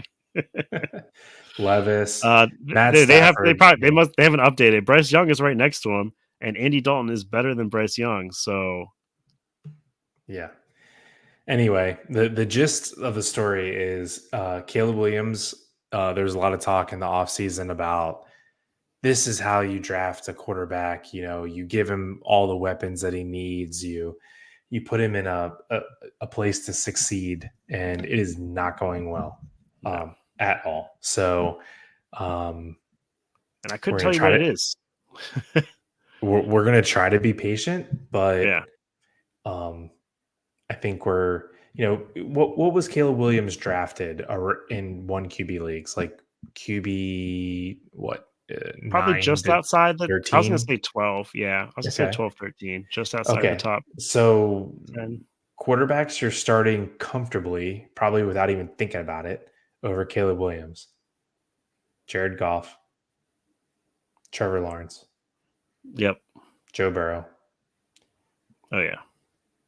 uh, definitely Dak, probably Kirk Cousins. I mean, Purdy, you're definitely starting Purdy over yeah, him. I Purdy, would start Justin Fields over him easily because Fields is at least giving you the rushing. Sam Darnold, Oh yeah, Sam Donald's been great. Geno Smith, Yeah, right? yeah. So anyway, you said 7 out of 10. Yeah, I'm probably a 7 or 8 out of 10 concerned about Caleb Williams. It's been that bad. Honestly, aside from I'm a rookie, he doesn't really have excuses. He Yeah. has all the weapons in the world, and he just looks lost, man. He just doesn't. Something's, like you said, something's off. We don't know what it Yeah. is yet, but something's not all there. We got So a quick anyway, question here. cool. Let's pull it up. Anthony, thank you for the question, man. We do a Q&A session every Tuesday and would love for you to keep stopping by. Thank you for the question. Should I trade Cowboys D and Swift for McLaurin and Jay Williams? Is that Javonte Williams? Oh yeah, it doesn't make a difference if Javante or Jameson. Because I Yeah. do like Jameson. Let both us know what Jay Williams that is, Anthony, if you don't mind. If it's Javante, probably no, right? I have a feeling it's Javonte. If it's Jameson, I definitely like it. Javonte. Okay. Man. Whew. This is For like Javante, so I'm gonna eliminate the defense out of the because players are more important. defense. Pretty replaceable, so I'm not even gonna let that taint my brain here. Well, if it taints it a little after the Ravens, the Giants, the Dallas gets the Giants and the Steelers. Nah, I'm not gonna just let for it like a tiny bit, tiny taint. tiny taint. All right, so DeAndre Swift from McLaurin and Javante. I think I'm just going to take the two-player side on that. I mean, I'm not a Swift believer. Like, he doesn't I'm do also not much a of Swift anything to sway me. No. I think he's been pretty bad so far this year. So I'll probably take McLaurin and Javante side. I agree. Yeah, I would take McLaurin and Javante and look for the Raiders on the waiver wire defense, or definitely Tampa Bay Bucks if they're there. They're probably not there, but the Bucks, the Raiders, and Cincy gets Washington. So there you go. Yeah, defenses are pretty replaceable. I mean, there should always be a defense that you can find that's in the top 8 to 10 for that week. So yeah, not sweating losing Cowboys D. Yeah, no Anthony, problem, no problem. Yeah, thanks for stopping by. Please like the video, subscribe to the channel, and hope to see you next week. Come by and ask another question. Appreciate you. Where were we? Oh, we were talking about level of worry. So just talked about Caleb Williams. So we're going to switch over to Dolphins offense. So Tua out for who knows? 4 to 15 weeks. So how are you reacting, overreacting, underreacting to Dolphins offense? which we talked a little bit about this earlier. I think like panic meter 1 to 10, it's probably like a 5-ish. You're like in the middle there. You're panicked because we don't know who's going to be throwing the ball. We think it's going to be Skyler to start, which he didn't look great right when he came in. Uh, I'm not as worried though because trusting the head coach there, Mike McDaniel is like a genius, right? So uh, we know A-Chain is going to be fine. He's going to be awesome. You're going to start him every week. I think Tyreek's going to be great. We talked about that earlier. My only worry is Waddle. If I have Waddle, I'm a little worried about what he's going to do as the number 2 wide receiver because it's just tough with a not as talented quarterback. Like I said, I think like the top talent number 1 guy there can still get fed, but it's harder for the number 2s and number 3 guys to still get the ball. I don't know. What do you think? I agree on the passing attack. But like we said earlier, I almost think it's like a tick up for the running game. So For sure. Zero panic whatsoever on A-Chain. And what's Mostert's outlook? Is he coming back? I haven't seen Win yet. I just know that he was like definitely not even like a chance of starting this week. But last I saw, like questionable for this. Sorry, not a chance for last week, but questionable for this week. Okay. But I haven't seen like a timeline for him. Yeah, I think he's kind of a fun little ad or trade target right now, to be honest, because they're gonna have to run the ball. And I was not thinking about that till you just said this, but I think Mostert's a fun little trade target for a small trade if you can kind of get that done if you're in running back need. Okay, so next level of panic, and I'm pretty opinionated by this one, so I'm going to see where you stand. Is Rams offense. So first we see Puka Nacua go down in week 1. Now we see Cooper Kupp go down in week 2. Both look to be pretty serious injuries. Puka ranging anywhere from 4 to 8 weeks. Maybe longer. Cooper Kupp, we're hearing high ankle sprain. So, gosh, for someone of his age, 3 to 8 weeks. I don't know. Hard to say. Where are you at with the Rams offense? I mean, it's got to be pretty high, right? Like an 8 or 9 on the panic scale. It's just they lost the majority of their offense there. It's really bad. It's going to be the Kyron show. He's going to get all the carries. He's going to get, I think, some more passing work. And then we're going to see what happens. Is Jordan Whittington somebody that's going to be part of the offense? Demarcus Robinson, Tutu Atwell, Tyler Johnson, who we're going to see step up and take over a giant amount of vacated targets that were going to Puka and Cooper. But it's worrisome. It makes starting Matt Stafford really hard, which sucks. But you're fine starting Kyron. You're not worried again about him at all. Like you said earlier with A-Chain, maybe he gets an uptick. But we got a cool trade here.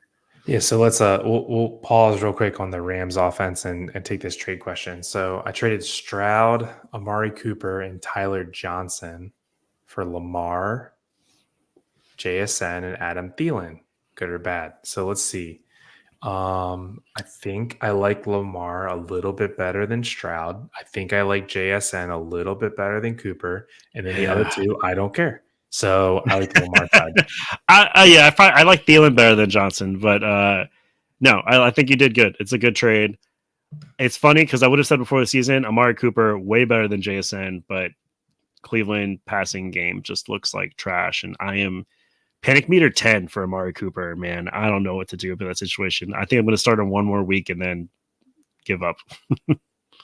But good trade, Donnie. Good job work there. And then he goes on to say he also did AJ Brown for Garrett Wilson. You're talking to two guys who love Garrett Wilson. So I'm especially with the AJ Brown injury, get those wins now. I'm okay with that trade for sure. Yep, for sure. Yeah, I like both of those trades that you did. Good job. I think you won both of those.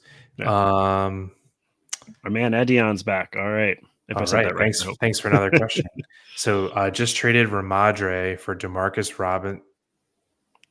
Ramadre and Demarcus Robinson for Pittman and Monty. So let me see here. I like Monty. I like Monty a lot this year. I think Gibbs is super talented, but they love Monty. They Mhm. use him a ton. And then I mean, I've got Monty probably ranked at least even with Ramondre, if not a little better.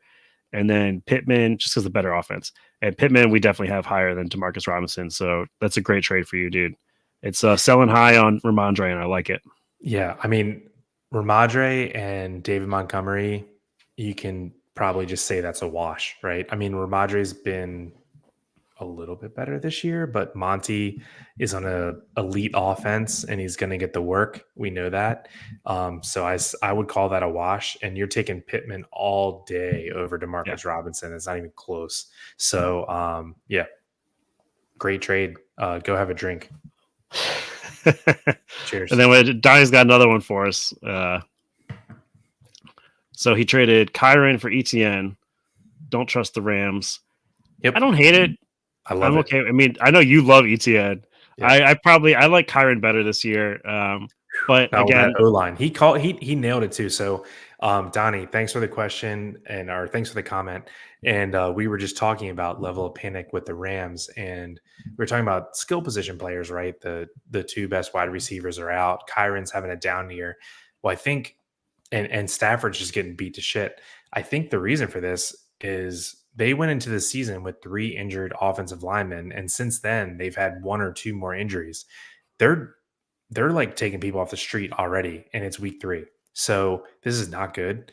I'm in like 10, 11 out of 10 panic mode on Rams.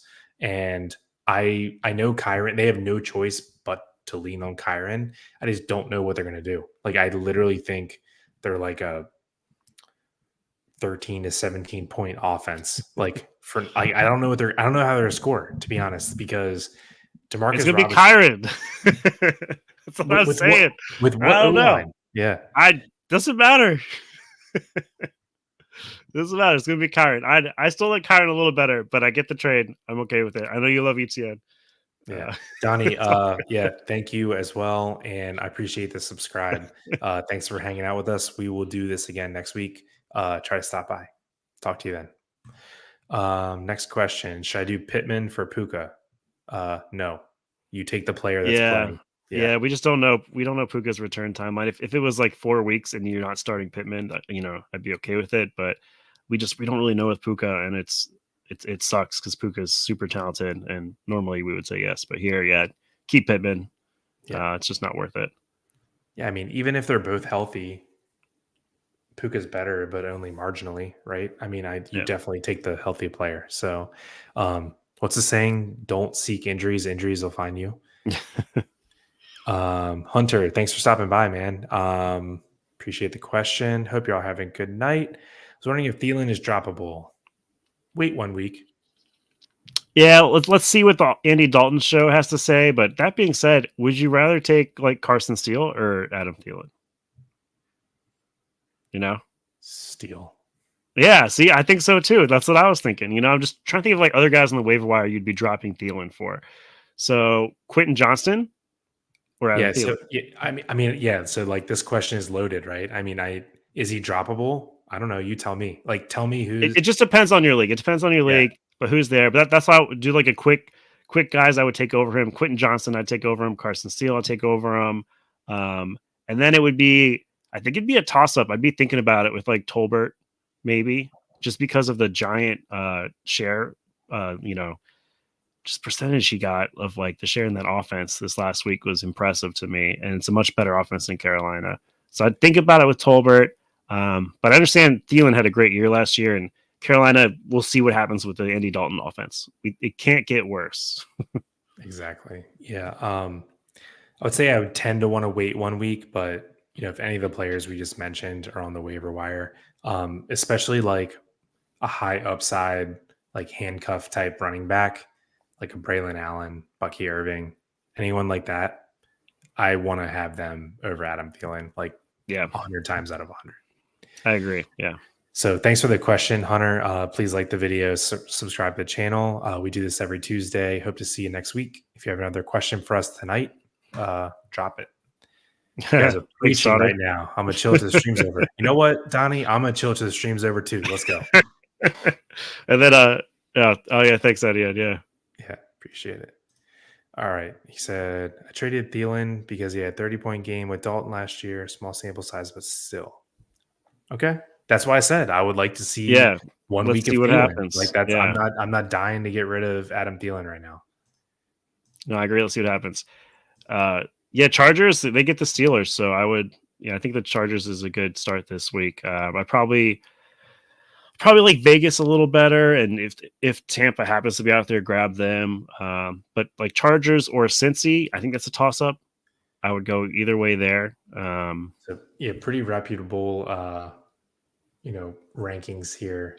So Chargers are freaking I think they've given up what, 13 points this season, right? I think they gave up 10 points in week 1, 3 points in week 2.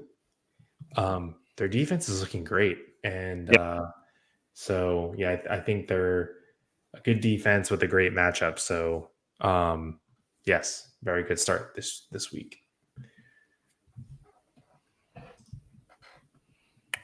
Yeah, we were finishing up on the Rams offense there. Yeah, I just think it's going to be the Kyron show, but the panic level is definitely 10. We'll see. We'll see what they can do. He said, "Thank you for the defense chart. Here's it one more time." Yeah. So Yeah, it's helpful. He's on Fancy Pros there. I use ESPN sometimes. I have a few other guys I like to look at their defense rankings, different stuff, and then also you can kind of just do some work yourself and see who the matchups are going to be. It's really helpful to look ahead too if you have like extra bench spots. See who the next, who gets Carolina every week, right? mhm. Who gets Washington every week. Pick some teams that defenses will do well against, and if they happen to be playing against a good defense, snag them the week before on the waiver wire or on the free agency. Right. Yeah, I'll say like a kind of predicting defensive performances is tough, right? And going by rankings, saying like, oh, I'm definitely going to start the Bears over the Steelers because the Bears are ranked 2 and the Steelers are 5. Like, no, that's never going to work. Like, let's not do that. The cheat for me is I like to play a home team, and I like to play a home team that's favored. And if you can have a home team that's favored by like 6 points or more, it's a really good setup to get fourth quarter sacks, interceptions, turnovers, defensive touchdowns. I mean, that's really what you're going after, right? Is turnovers and possible, lopsided fourth quarters is kind of what I'm shooting for. So I don't mind a high scoring game necessarily because you really score on defense with turnovers and touchdowns. So I'm kind of going for like the big splash plays rather than the, holding them to 10 points kind of thing. Yeah, I like to look. It's looking way ahead right now, but when we get closer to the playoffs, I'll usually 1, 2, even 3 or 4 weeks before the playoffs, if I know I'm going to be in there, I'll look at which teams have the great kind of matchups for week 15, 16, 17. And right now it's Atlanta. They get Raiders, Giants, Commanders. Just a little look into the future situation. So trying to cook some trades. I like it. Yeah. Thanks for hanging out. I think you've already traded once on this live stream. Let's do it again. So would you do Jaden Daniels and Pittman for Evans? Nah. I mean, I like Mike Evans. I think I would. I like Mike Evans. Who's your other quarterback? I'm down on Pittman. He's Kyler, right? His other quarterback's a different team because the other team he told us about did not have Pittman. So I don't know. Tell us your team. I would do this. I like Mike Evans way better than Pittman. So I'm just going to go ahead and say I would do that. If you're not, what do our fantasy rosters look like? I don't know. We could show you some like crazy fantasy rosters. We're in too many leagues, man. What is your guys? So what app do we use? You're on ESPN. So me and Jeremy pretty exclusively use Sleeper. Sleeper. It's just the best. Oh, dude. And they don't pay us or anything. They should though. No, but yeah. So I have a rule going into last year, actually. Starting last 2023 season, I refused to play in a fantasy league that wasn't on Sleeper. It is just the freaking best app ever. Has a great chat feature. I just love that all my leagues are all in one place. And those of you out there that are listening that have used it, you know exactly what I'm saying. Those that haven't used it, once you do, you're going to be like, well, what the hell is this Yahoo shit and this Yeah. ESPN shit? I mean, it's terrible. Sleeper is just the goat. So go join a free league or whatever on Sleeper this year for like a rest of year or something. Try it out. I promise that you will only do Sleeper leagues from now on, and Yeah. I mean it. For fantasy rosters, we could do. Do you want to do like our Charm City League? That's like an easy redraft. It's two quarterback though, but we could do a quick starter run through. Yeah, hold on, I'll pull it up. Yeah. Oh, Yeah, sorry, you can show both ours. All right, that yeah. works. Give me a second. What are there any other questions we can throw up? Sleeper. I don't see. No more questions. Sleeper is free, Donnie. Yeah, just type in like Sleeper Fantasy Football. It'll pop up. It's free. It's great. That, like Chris was saying, the chat feature is easily the best part about it. It's so easy to use. This year, Sleeper keeps adding more stuff to it. This year, they send you like an email with the best waiver wire pickups and stuff. It's been interesting. I haven't seen the email. No? Oh, yeah. Maybe I'm signed up for it and I didn't know. But all right, let's try to hold on. We're winging it a little bit here. There you go. Let's try it. Oh, where am I at? Where am I at? Too many fantasy football leagues, people.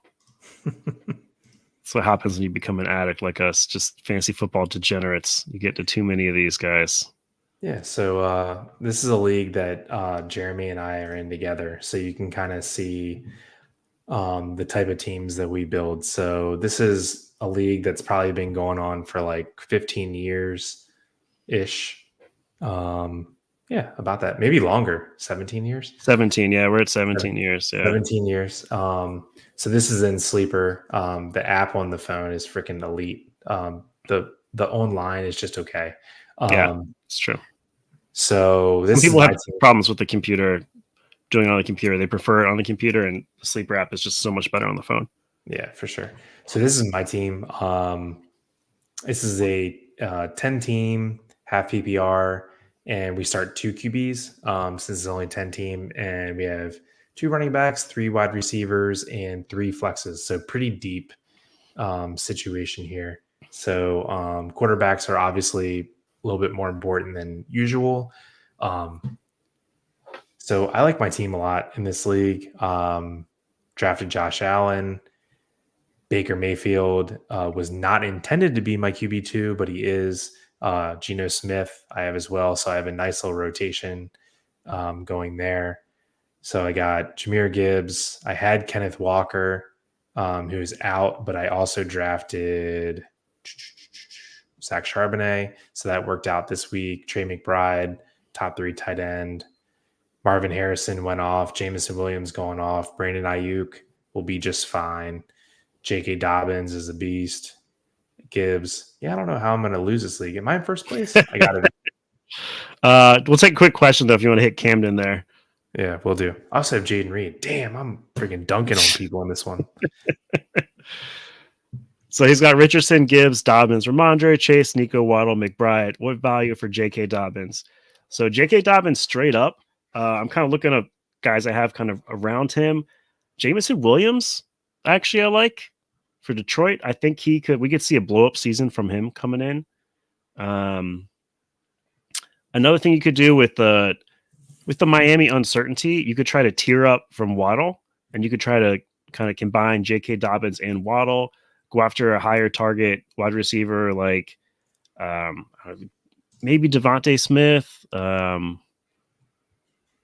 Chris Olave is kind of a buy low right now because he hasn't been producing, but I think he will. That's a good one to kind of target. Any other options you think? I mean, my first thought is like, I don't know that you need to trade. I mean, I like Gibbs, Dobbins, and Ramondre as your 3 receivers. I mean, I need your 3 running backs. Yeah. If you trade Dobbins, I mean, you might be a little thin there. I don't know who you have behind them. But if you really wanted to try to consolidate and tier up, you could do Dobbins and Waddle for like Chase. You could try He that. has Chase. Oh, never mind. Dobbins I and had that Waddle. thought too. Dobbins and Waddle for Maybe Amon Nico, Ra. Nico Collins, He's Garrett got Wilson. Nico too. Jeez, you have all my. Sorry, He's doing good. I I'm know. looking Those at are a the guys different you want. screen. Yeah, you got Garrett you. Wilson. Yeah. Garrett Wilson would be in that range. Malik But Neighbors, who is the next question. I would chase that high on that one. I would really say like I don't know that I'm dying to trade Dobbins in this situation. That's true because I think you're starting Dobbins over Ramondre probably right now. I think so. So, and we don't love Ramondre. I'd say stick with it, or like I said, I think Dobbins for Jameson Williams if you want to get another wideout, or package Dobbins and Waddle to go up and grab somebody better is what I would go. I would say if you're going to do Dobbins and Waddle, I would really try to make it worth your while. Now that I'm thinking about it, is like really shoot for one of those top assets like Amon-Ra, top 10, 12 wide receiver, Rashee Rice, and Garrett Wilson. I wouldn't really go lower than that. Agreed. Camden, thanks for the question. Please like the video, and we do this every week. Come hang out. If you have another question, let us know. Then Sayonara Sammy has got one for us. So sell high on Neighbors for McBride. I'm streaming tight end right now. I'm going to scream no because I love Malik Neighbors. The guy is super talented. I think he's going to be a top 5 wide receiver this year, even with the terrible quarterback play. And just we haven't seen the tight ends be crazy good this year. I think it'll turn around. It's only been 2 weeks. We'll see McBride come back. We'll see some of these other guys come back. But I'm a fan of streaming tight ends. It's generally what I do every year. This year I kind of tried to go against it, and I took like Kincaid in the league Chris was just showing. Kincaid is my tight end, and I wish I hadn't done it. I could have got somebody better at that spot. So no, I think keep streaming tight ends, and keep Neighbors is going to put up more points than McBride the rest of the year, in my opinion. I'm just going to say, streaming tight end has always kind of been a strategy, and people could argue yay or nay for streaming tight ends. If there's ever a year that just like says streaming tight ends the way to go, it's this year, right? I mean, there's no dominant tight ends, so streaming tight ends is actually perfect right now. Like I think like there's not a top, a top 3 to 5 that are just slam dunk tight ends. So I actually don't hate streaming tight ends this year. Oh, here we go. Ed Dion just got an offer. That's a pretty good offer. Camden, thanks, you. Camden. Yeah, appreciate it. Yeah, make sure y'all like and subscribe to us. We'll be here next week too, and every week after that. Amon-Ra and Saquon for Brees and Pittman. I mean, I think you pulled the trigger on that one. Done. We both love Brees Hall. Absolutely love Brees Hall.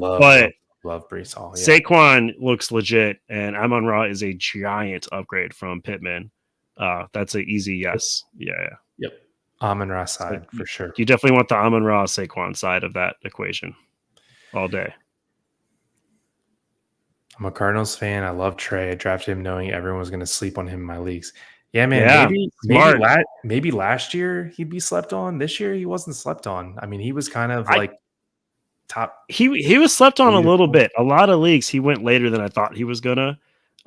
Just tight ends in general all went later, the elite guys, than they normally do. And it seems like that was the right move this year, unfortunately. But like I said, I think they'll bounce back. The top guys like McBride, he'll bounce back and be fine. I like Neighbors way more.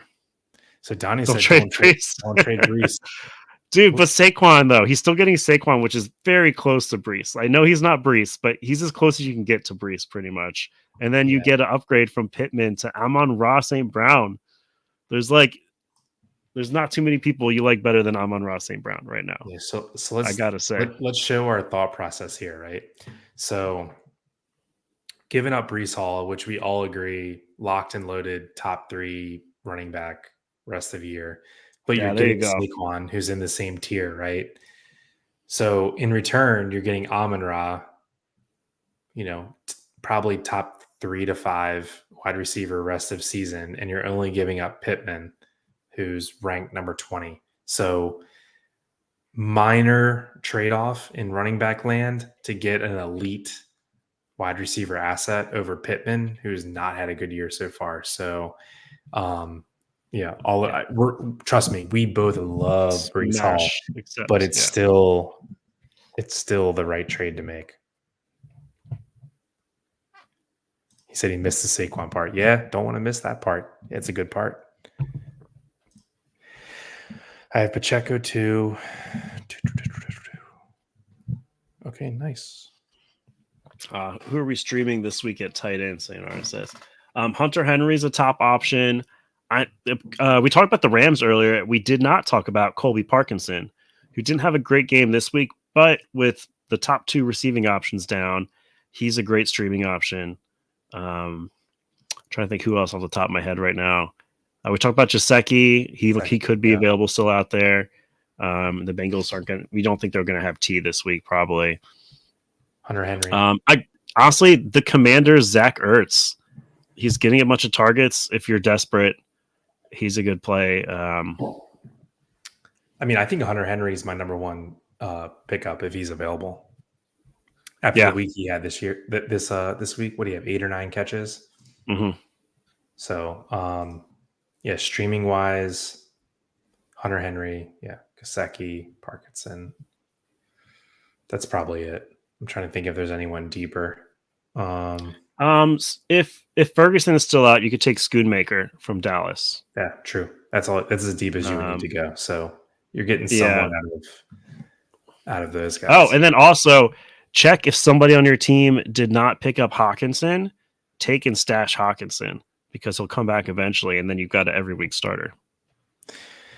That's actually a good point. Like if you're finding yourself in a tight end conundrum right now, like you're streaming tight ends, you might look for like a spare player on your bench that you're not starting each week and just throwing him out for Hawkinson. And then, you have a every week starting tight end in a few weeks. So it might be a strategy you can go after. I mean, it could be as late as week 10. We don't know, but from then on, you're good. Hunter Henry, a sleeper. Yeah, not anymore after last week. He blew up a little bit. Donnie, I'm not a fan of Cade Otton. He just, before the season, I wasn't sure, and we haven't seen him get the targets in that offense. They're giving him to Jalen McMillan, and even Trey Palmer got a little bit. So I just think, unfortunately, he's going to be very touchdown dependent for his points. Yeah, let's check him out. He was and Elijah Higgins from the Cardinals, maybe. Yeah, that's super bad. I don't know. Hopefully, you've got better options than that. That's a no for that's me, a tough. Dog. That's a tough one. That's a tough one there. Maybe he caught touchdowns. You can't, It would have to be like a 16-team league, and I'd have to have like Njoku and Ingram both got hurt or something like that. Yeah. Oh, Njoku burned me. I traded away my top tight ends this year and picked up Njoku in a couple of them, and just that hurt me pretty bad. Yeah. But in one league, it made me start Hunter Henry. So sometimes you luck into it. Yeah. Hey, I have a quiz for you real quick while we're waiting for some people to drop some more questions. Who's the wide receiver 1 right now in fantasy? Don't look. I love Justin Jefferson. It's always going to be Justin Jefferson. No. I'm not asking your opinion. Oh. I'm asking you a fact. Who is the wide receiver 1 in fantasy? After 2 weeks. Is it like Rashad Shaheed or something weird? No, he's not. He's like number 8 or 9. Okay. It's Chris Godwin. Yeah, Donnie's right. Donnie's right. Donnie, you're on point, man. Man, I was gonna say it's somebody weird. I have such a man. You love Godwin. It's unreal. Yeah. The desk is love him so much. Now. Yeah. The desk is rising. Yeah, big Chris Godwin guy. Man, you guys should have came out to our preseason show where we went over, players that we liked more than, other people, because we were talking about how we love that they said they're moving Chris Godwin back to the slot this year because that's where he belongs. Going to get his targets back up and get him those nice, easy completions over the middle. And what do you know? Guys absolutely killing it. Oh, yeah. Crushing. We didn't really go over any waiver wire stuff, so we can kind of work on that real quick. We talked about some of it in general, but I got like a quick little list. Quarterbacks, Derek Carr is the top of that list. Mhm. Andy Dalton, probably towards the bottom, but if you need somebody, he's there. Running backs, we both think Carson Steele from Kansas City is probably top of that list. Samaje Perine for consideration. Get some passing work. Who knows? Bucky Irving should still be up there if he's available. And then with Houston, with Joe Mixon out, it looks like Dameon Pierce is going to get the bulk of the carries, but Cam Akers looked really good in preseason. I was pleasantly surprised by how good he looked. So he's worth a deep bench stash. And then wide receiver wise, we talked about Jalen Tolbert with Dallas, Jordan Whittington with the Rams. They really liked him in the preseason. We'll kind of see what happens there. The top guy for wide receiver is Quentin Johnston. He should be, him and Carson Steele are probably top two pickups this week. And then with San Fran, we didn't talk about this at all, but Debo potentially missing this week, right? I don't know if he's officially ruled out, but it seems like he's going to be. So Juwan Jennings is a guy they really like. And then they have Jacob Cowing, the rookie there as well, potentially for kind of like a 1 week spot, or, who knows what's going Debo's on going with to be a Debo. multi-week injury. It looks like. Is it? Okay. I wasn't Yeah. sure. I just know they were pretty sure this week he was going to be hurt. So Donnie needs, or would Updated it be? trade question. So it would be Brees and Pittman for Amon Ra and JT. I almost say I'm still doing it. Yeah. I don't know. Brees is like so good. That one's a little harder. I think I would still do it because I'd love Amon Ra. And I think that the upgrade from Pittman to Amon Ra is worth the downgrade of Brees to JT. Because Amon Ra is going to be he's a top 5 wide receiver. Yeah. And JT is still a top 5 running back along with Brees Hall. So it's unfortunate that you couldn't get the original one done, but I think I'm still doing this one. Yeah, I'm still doing that one. Yeah. I mean, we're you have to realize how good Amon Ra is. He's elite. Yeah, Amon Ra is very good. Elite. Yeah.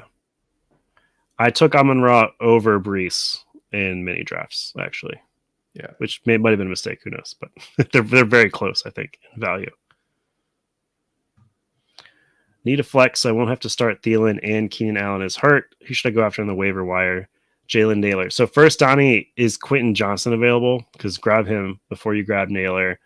I would start. I'm not super scared to start Thielen with Andy. Well, Dalton. I think I'd rather start. I mean, I'd much rather start Quentin Johnson for sure. I would start Thielen over Naylor. I think. I was just going to say I don't know because if I think Addison is still right? Addison is still out. Yeah, Addison is still out, and they like Naylor a lot there. I took him in like probably half of my best ball underdog drafts as like the last round pick. So I don't mind going Naylor with the fire there over Thielen just because we don't know what Carolina's offense is going to look like. If Addison's out, go Naylor. If Addison's in, go Thielen. Yeah, I think that's a good way to go. But go Quentin Johnson over both of those. Yeah, you said Johnson's not available. Yeah, Henry over Freiermuth. Yeah, he loved Godwin. Yeah, some people really love him. He goes a little early. That's true. I like Henry over Freiermuth. Yes. Yeah, me too. I mean, Pittsburgh is just we don't know. Yeah, Justin Fields is not. He's not it for fantasy wide receivers or tight ends. Can Thielen ball out against Raiders? What's Raiders' secondary rank? It's more like someone's going to get the ball there. We just don't know if it's going to be Thielen. Is it going to be Deontay? It should be Deontay Johnson getting most. If Deontay wasn't there, we would be telling you to start Thielen probably a little more confidently. The problem is that he separates really well, and I'm just assuming he's going to get most of the targets there. And then they also have Xavier Legette as well. So I'm just wondering how much target share can Thielen get in that offense with not the best quarterback play, but better than Bryce Young. So that's why I'm kind of leaning Naylor in this situation. Because with Addison out, we know Sam Darnold's looking like a competent quarterback. So he should get some more work. Yeah, to answer your question about Raiders secondary so far this year is about like 60th percentile. So 40th percentile. So a little bit below average. and giving up points to wide receivers. So, about middle of the road. How Yeah, much fab? How much fab for who? For Hunter Henry, I assume. She was asking about Henry over Freiermuth. Well, here's the thing: is like, okay, let's just think about. Let's take a step back. If it's close enough, right? Maybe don't spend money and just start Freiermuth. I didn't know that Henry wasn't on your team. I don't know that I'm willing to spend a bunch of money and start Henry when Freiermuth could outscore him. You know what I'm saying? Yeah, that makes sense. If they're both on the waiver wire, though, I think I'd still want Henry. I don't know. So I think, and you don't have to spend a bunch of money on him. You could say Henry, throw like between $3 or $7 on Hunter Henry. yeah, the way I read his question is he has Freiermuth and should he pick up Henry over Freiermuth? Yeah, I mean, if you get him for a couple bucks, sure. Both are on waivers. Okay. I don't know. That's tough. I probably like Freiermuth for like the rest of the season, but we just saw Hunter Henry do so well. I got them probably pretty close. I don't know. That's a bit of a tough one. I'm going Freiermuth. Yeah. I mean, he was the better preseason projection. Yeah, I'm not going to overreact and go Henry. If it's for the same amount of money, I'd prefer to have Freiermuth. So I would go for Freiermuth first, and then have a secondary waiver set on waivers. Yeah, go for Freiermuth first, and then have a secondary waiver set for Hunter Henry. So hopefully you get one of them, and then start whichever one you end up with. That's usually what I do in that situation. Yep, I'm with it. So, new trade question coming in. Cole, thanks for the question. Please like and subscribe if you don't mind. We do a question and answer session every Tuesday and also review the previous week's games and give some fantasy advice for the following week. So, thanks for hanging out. So, Ford and Higgins for Adams. I'm with it. I like Adams. Yep. Yes, definitely. Mm-hmm. Yeah, we were saying this earlier. We love trades like this where you're trading two pieces and you're tearing up for a bigger piece. It's a well done trade. Yeah, and especially with T. Higgins, we have uncertainty about when he's coming back. Jerome Ford, Cleveland just does not look good, and we also don't know if Chubb's going to come back at some point and take the work away from him. This is a slam dunk trade for you, Cole. If you can do it, good job. Grab Adams. Yep, all for that. Appreciate it. Check back. Yeah, thanks for hanging out, man. I really appreciate it. And honestly, to everyone out there, we're a little over 2 hours on the stream, and we've had 50, 100 questions. I don't know. It seems like a lot. A bunch of good questions. They're fun. We like it. A bunch of questions. We appreciate all of you. If you haven't already, please like the video, subscribe to the channel, and check back next week. It gets posted on Twitter when we're going live. It's usually on Tuesday nights. And hope you guys can stop back and ask questions next week. Tell us how you did with your trades. We love to work trades real time and talk you guys through it. It's been a lot of fun. So let me see. Donnie, you're trying to work on a trade. That's exactly what I'm trying to do. Package JSN with someone for better wide receiver too. I'm a big JSN guy. I mean, if you're gonna try to tier up from JSN, make sure you go way up. Not someone that could end up like in his same arena, if you know what I mean. He had a really, really good week too. Really good. Target Jamar Chase. Target Olave. Yep. Yeah. If you're going to tier up from JSN, Jamar Chase, Olave. Go these top guys that people maybe are down on due to poor start. That's always the way to go. Ayuk even maybe like JSN plus something for Ayuk. What's the Twitter name? So yeah, I mean, my Twitter name is on the screen, C Caldwell 45. I always post when we're going live, but the Twitter name is Nickel City Mafia, which is the name of the channel that we're Channel. streaming on, and it's primarily a Buffalo channel, but also we have some side shows like fantasy football, which talks about Buffalo, but also fantasy football as a whole. So thanks for stopping by. All right, man. Well, it's 11:35 here on the East Coast, and Yeah, I gotta set I my got waivers. I gotta log off. I got about 30 minutes of waiver wire work to do here, Yeah. and then got to get some sleep for work tomorrow. So, Jeremy, it's been fun. Appreciate the input as always, and everyone that's hanging out. Appreciate you guys and gals, and we will see you next week. Yeah. Thanks, y'all. See ya. Talk to you soon. Good luck.